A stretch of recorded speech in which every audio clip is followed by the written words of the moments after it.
Have you ever sat quietly, breathing slowly, and asked yourself, who in this life can walk in my place? We grow up in our parents' arms, taught, supported, and protected. We go to school, go to work, get married, and live constantly under the gaze and expectations of others. Yet in the end, there is one truth the Buddha taught. Be an island unto yourself. Rely on yourself, rely on no one else. Everyone must walk their own life with their own feet. Others may show the way, may hand us a lamp, but the path that must be walked is still ours alone. Just as parents cannot breathe for us and friends cannot inhale or exhale on our behalf. That breath is our own authority, proof that each person can live only through their own life force. Yet most of us entrust our lives to public opinion. We fear what others think, fear judging eyes, fear whispers behind our backs.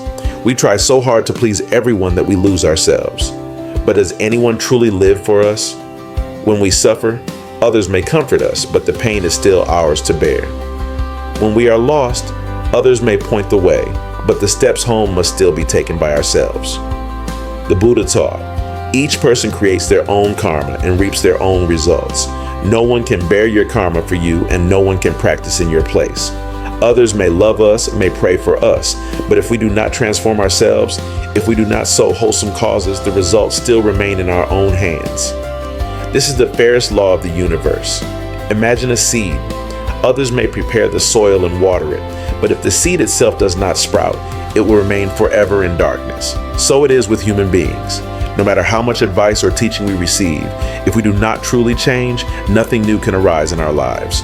When we understand that no one can walk our life for us, we begin to cherish every breath and every small action in the present moment. We stop blaming, stop comparing, stop accusing others. Blaming others never lightens our burden. Only by taking responsibility do we grow. From that moment on, we begin to live proactively and confidently, no longer dragged along by public opinion. My dear friend, life is a long journey. Sometimes we walk through crowded streets. Sometimes we walk alone in darkness. But wherever we are, these feet are still our own. No one can walk for us, and no one can carry our joy or our suffering in our place. So live fully in each moment. Learn to care for yourself and take responsibility for your own choices. Because in the end, when we close our eyes, no one will walk for us anymore. What remains is only our virtue and a clear mind. If from today we live mindfully and honestly with ourselves, every step will be steady and peaceful. Public opinion is like the wind, our mind is the sky. How many times have you been troubled by a single careless remark from someone? One compliment makes us elated. One criticism plunges us into sadness. But if we sit still for a moment, we realize those words are just like passing winds, touching the ear and then disappearing. It is only because our mind clings that the wind becomes a storm. The Buddha taught that the wise are unmoved by praise or blame, like a mountain that does not tremble in the four winds. Praise and blame, love and dislike are merely changing winds. The wind may be strong or fierce, but the sky remains vast and boundless. If our mind is wide and bright enough, no wind can make it tilt.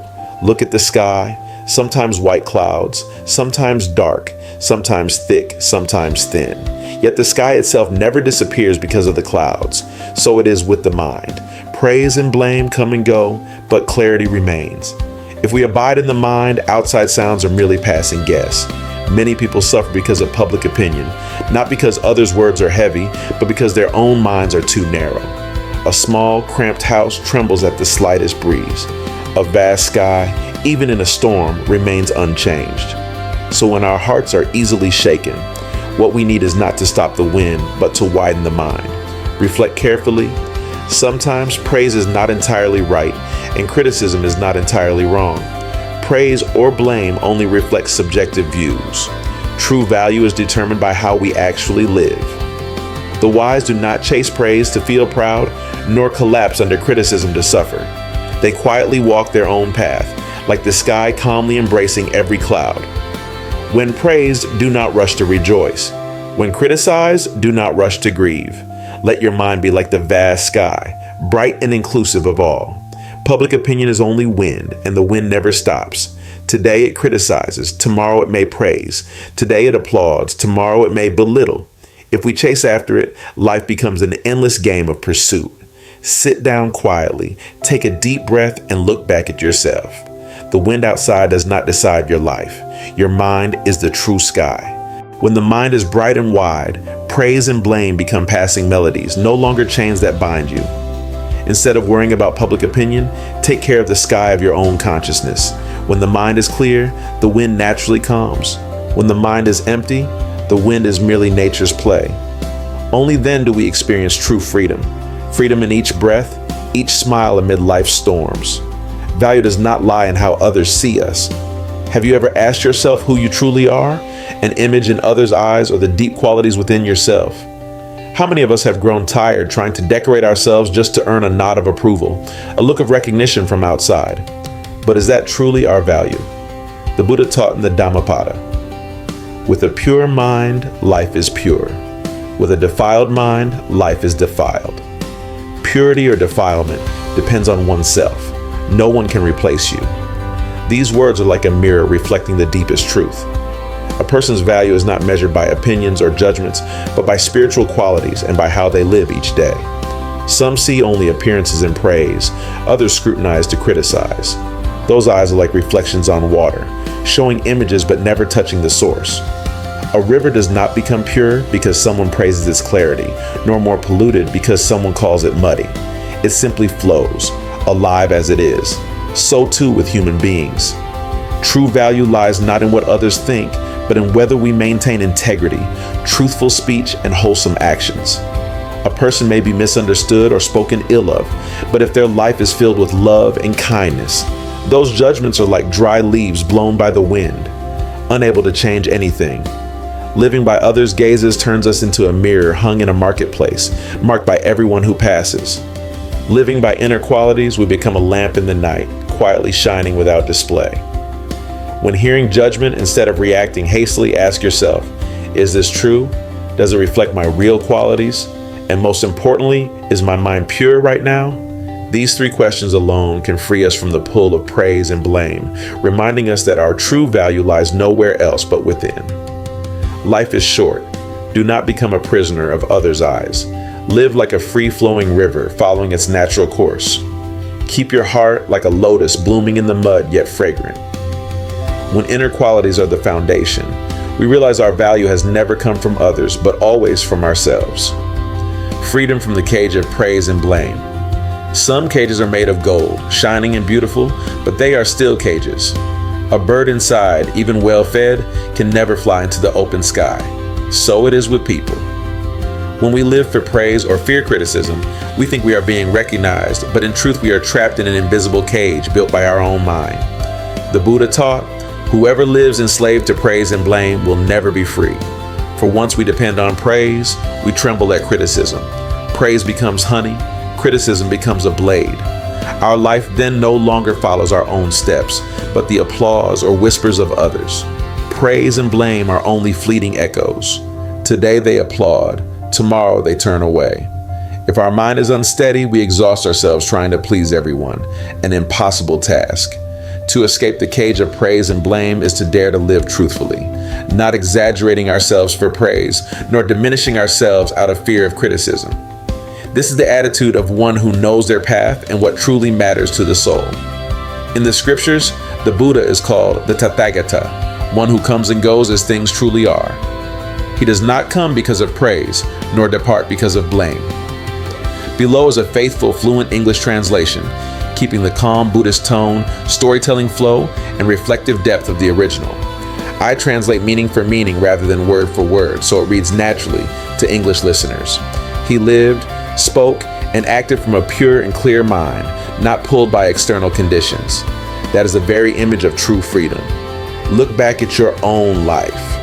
How many times have you felt exhausted because of a single light remark, as fleeting as the wind? How many times have joy, sadness, anger, or affection arisen simply because of someone else's glance? If that is still the case, then we are still living inside the cage of praise and blame. Yet the door of that cage has never been locked. It only takes one moment of courage to let go, to look directly at the truth. When you truly understand that no one can live your life for you, you step out into a vast open sky. Let praise pass like a gentle breeze. Let criticism drift like floating clouds. Let your mind become like the sky itself, vast, tolerant, and unentangled by wind or cloud. Then you will see that freedom does not lie in what others think of you, but in whether you are still bound by it. Freedom from the cage of praise and blame is the first step toward genuine peace. And once you know freedom, you realize that living true to yourself is far more precious than 10,000 rounds of applause. Walking your own path. Each person is born with a unique road to travel. Some choose smooth roads. Others walk rough and uneven paths, but ultimately no one can walk for anyone else. That path is shaped by karma, conditions, and inner strength that must be experienced firsthand. The Buddha taught, by oneself is evil done. By oneself one is defiled. By oneself is evil left undone. By oneself one is purified. Purity and impurity depend on oneself. No one can purify another. This teaching reminds us not only of karma, but also of responsibility. There was once a young man named Min, born in a small village in central Vietnam. His parents wanted him to study medicine for a stable future, but his heart loved writing and longed to become a writer. When he chose to turn away from the path his family had planned, many mocked him. Some laughed sarcastically. "Can writing feed you?" He worked manual jobs by day to survive and wrote tirelessly at night. At first, no one read his work, yet he did not give up. He believed that walking the right path for himself, even if difficult, was worth it. Years later, some of his writings were published in newspapers, then became books. Those who once mocked him fell silent. He simply smiled and said, "If I had lived by public opinion, I would have lost myself." This story is not to glorify success, but to remind us that everyone has a path they must walk alone. Others may love us and wish us well, but they cannot carry our joys or sufferings for us. Only by walking ourselves do we truly mature. Choosing your own path does not mean being stubborn or refusing to listen. It means listening with wisdom and deciding with a clear mind. If we merely follow others' arrangements, we live a borrowed life. One day we will look back and realize we never truly lived. Every step we take, however small, leaves a footprint in our life. It is better to walk slowly on your own feet than to live by borrowed footsteps. In the end, that path leads to peace. When you dare to live authentically and walk your own road, public opinion will no longer shake you. Praise and blame are only passing winds. Your footsteps are the true witness of your life. Knowing contentment brings stability. This is a simple teaching of the Buddha. Contentment brings lasting joy. Being content does not mean giving up effort or abandoning dreams. It means knowing when to stop, knowing the boundaries so the mind is not swept away by endless craving. Much of our suffering comes from comparison. This person is richer, that one more beautiful, another more talented. We think we lack something and must keep chasing. But comparison is like wind blowing across a lake. A full lake remains calm. A shallow one ripples at the slightest breeze. A content mind is a full lake, unmoved by the winds of praise and blame. The Buddha taught that desire is like drinking salt water. The more you drink, the thirstier you become. One who is never content always feels lacking. One who knows contentment can find happiness in a bowl of rice in a small home. Contentment does not make us retreat. It makes us steady. When desire lessens, we have strength left to protect what truly matters: family, health, and peace. Many lose sleep trying to prove their worth through appearances, buying, showing off, competing. Yet the more they have, the more anxious they become, fearing loss. The content person does not need to show off. They are like a lotus blooming in mud, untouched by it, quietly fragrant, never competing. We can practice gratitude daily. What do we already have today? A nourishing meal, a peaceful sleep, a sincere friend. These small things are the foundation of happiness. When we return to what is already enough, we are no longer shaken by the winds of comparison. A steady mind turns public opinion into mere waves touching the shore. The content person is not poor. The content person is truly rich. Wealth is not measured by possessions, but by the peace within the heart. From that steadiness, a simple happiness quietly blooms, living gently with oneself. We often forgive others easily, but are harsh with ourselves. A small mistake can lead to days of self-blame. Sometimes we become the harshest judge, repeating the cruel words the world once threw at us. The Buddha taught, "One who does not love themselves cannot truly love others. Compassion must begin with oneself." Imagine a young tree in the wind. If it bends and breaks and the farmer angrily cuts it down, it will never grow. But if he patiently ties it up and waters it, the tree recovers and grows strong. We are the same. When we fall, what we need is not the whip of self-blame, but the gentle hand of self-compassion. Often we wonder why we cannot improve, why we are not as good as others. Looking deeply, we see the root of suffering is not weakness, but the refusal to be kind to ourselves. Others may speak harshly, but only when we repeat their words in our minds do we truly hurt ourselves. Being gentle with oneself does not mean indulgence. It means courageously facing mistakes, learning from them, and letting go. The mind is like a lake. Wind may stir waves, but given time, the water clears again. The Buddha taught that conquering oneself is greater than defeating thousands in battle. Being gentle with oneself is a way of winning over harshness and self-torment. Listen to your inner voice. If it is full of blame and cruelty, replace it with a gentle phrase, "I tried my best. I am allowed to learn again." One kind sentence can heal a wounded heart. After all, you are your longest companion. Others may come and go, but you remain with yourself. If you do not love yourself, who will? Be gentle with yourself like a farmer with a young tree.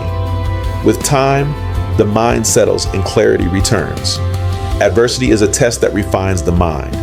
Life is not always sunshine and flowers.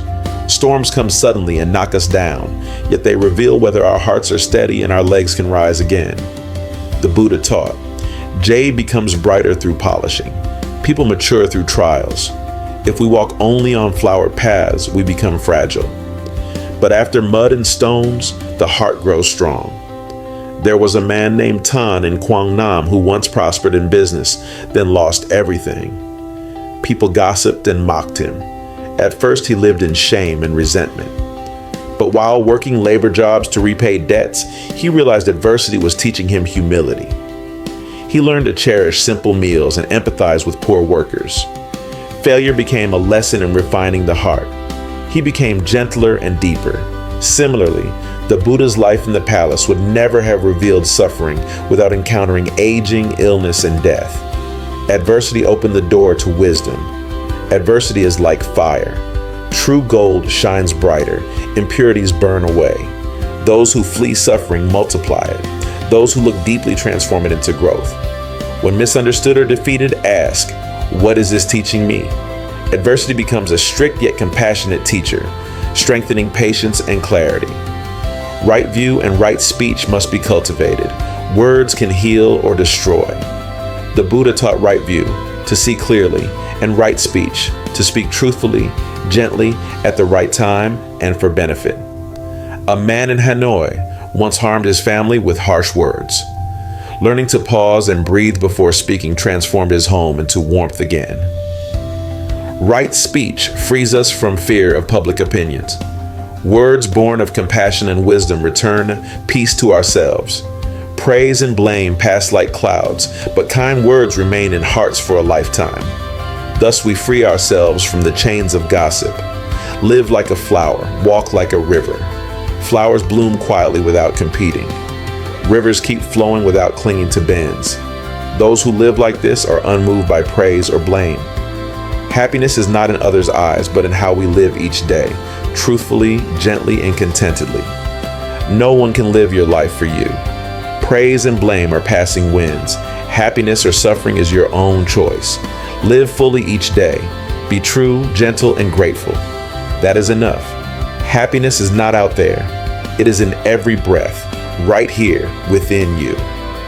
If this meditation brought you comfort, please tap like and subscribe to the channel. Your support allows these peaceful teachings and healing sleep stories to continue flowing to those who need them. May you sleep deeply. May you wake renewed. May peace be with you in every breath. Good night, dear soul. Rest well. Rest deeply. Rest in light.